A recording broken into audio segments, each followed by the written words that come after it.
E anche quest'anno ci stiamo avvicinando alla notte degli Oscar, la rassegna di premi per il mondo del cinema più celebrata e famosa del mondo. Nata alla fine degli anni 20 per dare una ripulita all'immagine di Hollywood e convincere la gente che sono brave persone e non un coacervo di lussuriosi depravati. E siamo onesti, per decenni ci sono riusciti, tra qualche alto e basso, ma poi una serie di eventi.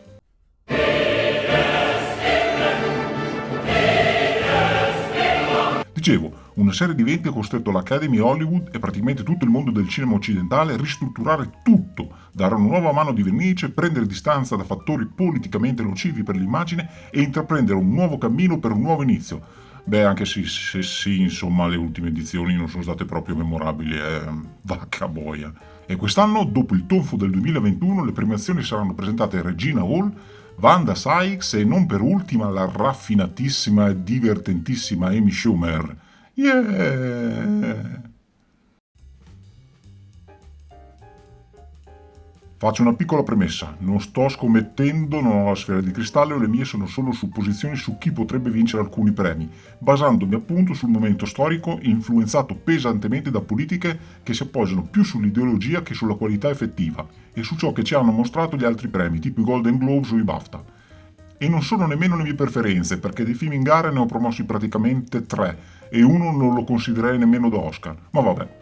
Partiamo quindi per questo girone infernale degli Oscar 2022 che promettono di essere un'edizione davvero fantastica. Sì. Partiamo quindi da Oscar al miglior film. In gara ci sono ben 10 film contro gli 8 delle ultime edizioni. I film sono...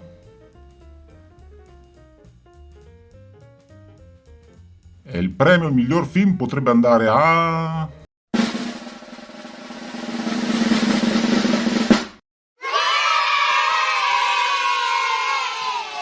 The Power of the Dog, il potere del cane. Perché? Ne ho già parlato in un video che vi lascio in descrizione. Per me ha il 90% delle possibilità di vincere. E Coda, conosciuto in Italia come I segni del cuore, potrebbe essere l'unico modo per l'Academy di sovvertire le aspettative del pubblico. In effetti ultimamente Hollywood hanno sta cosa di voler sorprendere la gente con sorprese dell'ultimo secondo. Boh, vabbè. Oscar al miglior regista. I candidati sono solo 5. È un numero classico, insomma. I registi sono... E il premio miglior regista potrebbe andare a...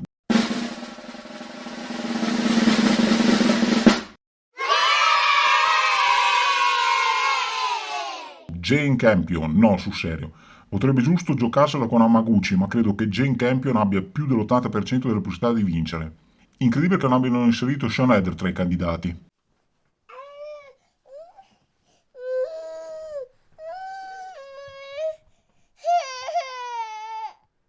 Miglior attore protagonista. E il miglior attore protagonista potrebbe andare a...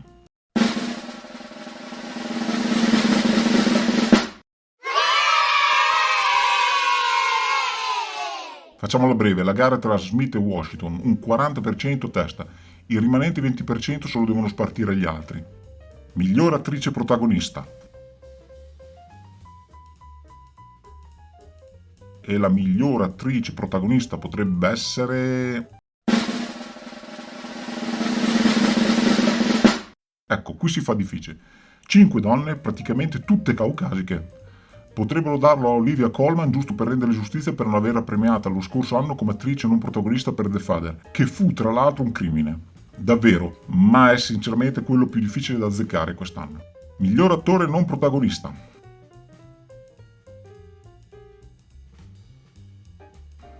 E il miglior attore non protagonista potrebbe essere... Io non ci pensai 2 volte, lo darei a Kieron Hines, ma poco ci manca che lo segnino a Cody Smigfee e non mi pronuncio. Miglior attrice non protagonista. E la miglior attrice non protagonista... Io lo segnerei a Judi Dench, ma è probabile vada a Angenu e Ellis. Miglior sceneggiatura originale. E la miglior sceneggiatura originale potrebbe essere... Fermi, non per essere ripetitivo, ma Belfast meriterebbe una chance, ma probabilmente neppure Licorice Pizza ce la farà.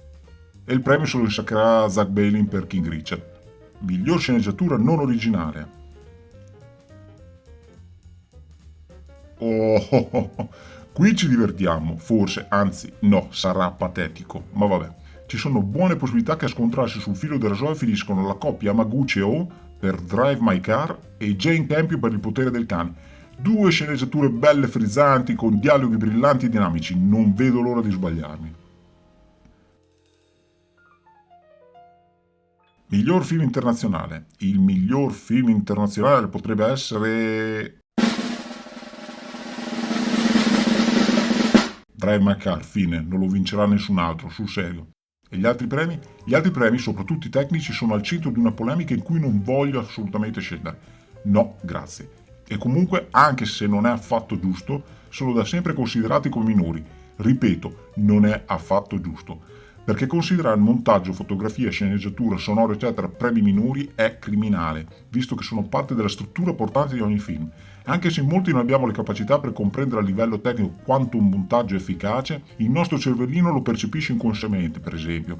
Quindi se un film riesce, spesso anche merito di un buon montaggio. E Greg, io spero che tu ti sia sbagliato completamente, così dimostri finalmente che non capisci niente di cinema intrattenimento, anche se però mi dispiacerebbe se non vincesse il potere del cane Jane Campion, però sarei anche più felice di vedere che sei in errore, perché è giusto così, e che la gente come te faccia le figuracce. Ma no, dai, guarda che sarei felice anch'io di vedere le mie previsioni non avverate. Magari verrebbero premiati film e autori per il reale valore delle opere e per il loro talento invece che per motivi politici. Davvero, stavolta sono quasi d'accordo con te e spero di aver sbagliato tutto. Ma nel tempo non è il luogo per parlarne. Aspettiamo lunedì e vediamo come va.